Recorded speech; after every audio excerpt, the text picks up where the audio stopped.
Hi friends, ಎಲ್ಲರಿಗೂ ನಮಸ್ಕಾರ. MRV YouTube ಚಾನಲ್ಗೆ ಸ್ವಾಗತ. ಇವತ್ತಿನ ರೆಸಿಪಿ ಕರ್ಬೂಜ ಜ್ಯೂಸು ಹೇಗೆ ಮಾಡೋದು ಅಂತ ನೋಡೋಣ. ಅದಕ್ಕಿಂತ ಮುಂಚೆ ಸಬ್ಸ್ಕ್ರೈಬ್ ಮಾಡ್ಕೊಳ್ಳಿಲ್ಲ ಅಂದರೆ ಸಬ್ಸ್ಕ್ರೈಬ್ ಮಾಡ್ಕೊಳ್ಳಿ, ಕೆಳಗಿರೋ ಬೆಲ್ಲೈಕನ್ನು ಪ್ರೆಸ್ ಮಾಡಿ. ಇದು ತುಂಬ ರುಚಿಯಾಗಿರುತ್ತೆ, ತುಂಬ ಇಷ್ಟಪಟ್ಟು ಕುಡಿತಾರೆ ಜ್ಯೂಸು. ಇದು ಹೇಗೆ ಮಾಡೋದು ಅಂತ ನೋಡೋಣ. ಒಂದು ಮೀಡಿಯಮ್ ಸೈಜ್ದು ಕರ್ಬೂಜ ತೊಗೊಂಡಿದ್ದೀನಿ.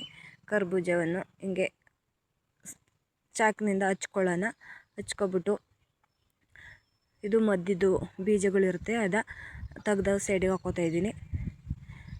ಸೈಡಿಗೆ ಎತ್ತಿಟ್ಕೊಬಿಟ್ಟು ಇದು ತುಂಬ ಚೆನ್ನಾಗಿರುತ್ತೆ. ಈ ಬಿಸಿಲಿಗೆ, ಈ ಧಗೆಗೆ ಈ ಥರ ಜ್ಯೂಸ್ ಮಾಡ್ಕೊಂಡು ಕುಡಿದ್ರೆ ಬಾಡಿ ತಂಪಾಗಿರುತ್ತೆ ಮತ್ತು ಕಣ್ಣಿನ ದೃಷ್ಟಿ ಹೆಚ್ಚುತ್ತೆ. ಈ ಥರ ಜ್ಯೂಸ್ ಮಾಡಿ ಕುಡಿಯೋದ್ರಿಂದ ಮಕ್ಕಳಿಗೂ ಕೂಡ ಈ ಥರ ಜ್ಯೂಸ್ ಮಾಡಿಕೊಡಿ, ತುಂಬ ಖುಷಿಪಟ್ಟು ಕುಡಿತಾರೆ. ಮಕ್ಕಳುಗಳು ಆಟ ಆಡ್ಕೊಂಡು ಜಾಸ್ತಿ ನೀರು ಕುಡಿಯೋಲ್ಲ. ಈ ಥರ ಜ್ಯೂಸ್ ಮಾಡಿಕೊಟ್ರೆ ತುಂಬ ಖುಷಿಪಟ್ಟು ಕುಡಿತಾರೆ.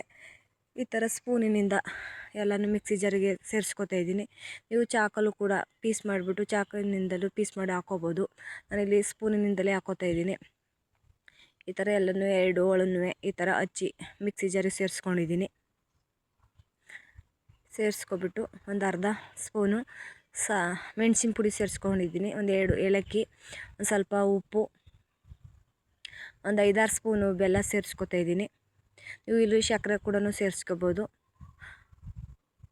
ನಾನಿಲ್ಲಿ ಆರ್ಗಾನಿಕ್ ಬೆಲ್ಲ ಸೇರಿಸ್ಕೊಂಡು ರುಬ್ಬಿಕೊಂಡಿದ್ದೀನಿ. ಈ ಥರ ರುಬ್ಬಿದಾಗಿದೆ. ಇವಾಗ ಹಾಲು ಸೇರಿಸ್ಕೊತಾ ಇದ್ದೀನಿ. ಹಾಲು ಸೇರಿಸ್ಕೊಂಡು ಒಂದು ಲೋಟಕ್ಕೆ ಸರ್ವ್ ಮಾಡ್ಕೊತಾ ಇದ್ದೀನಿ. ಇದು ತುಂಬ ಚೆನ್ನಾಗಿರುತ್ತೆ. ಈ ಬಿಸಿಲಿಗೆ, ಈ ಬೇಸಿಗೆಗೆ ಈ ಥರ ಜ್ಯೂಸ್ ಮಾಡ್ಕೊಂಡು ಕುಡೀರಿ. ತುಂಬ ಕೂಲಾಗಿರುತ್ತೆ, ಹೊಟ್ಟೆ ಬಾಡಿ ತುಂಬ ಕೂಲಾಗಿರುತ್ತೆ. ಈ ವಿಡಿಯೋ ಇಷ್ಟ ಆಗಿದೆ ಅಂದ್ಕೊಂಡಿದ್ದೀನಿ. ಇಷ್ಟ ಆದರೆ ಲೈಕ್ ಮಾಡಿ, ಸಬ್ಸ್ಕ್ರೈಬ್ ಮಾಡಿ, ಶೇರ್ ಮಾಡಿ, ಸಪೋರ್ಟ್ ಮಾಡಿ. ಮತ್ತೊಂದು ವಿಡಿಯೋ ಜೊತೆ ಸಿಗೋಣ. ಬಾಯ್ ಬಾಯ್, ಟೇಕ್ ಕೇರ್.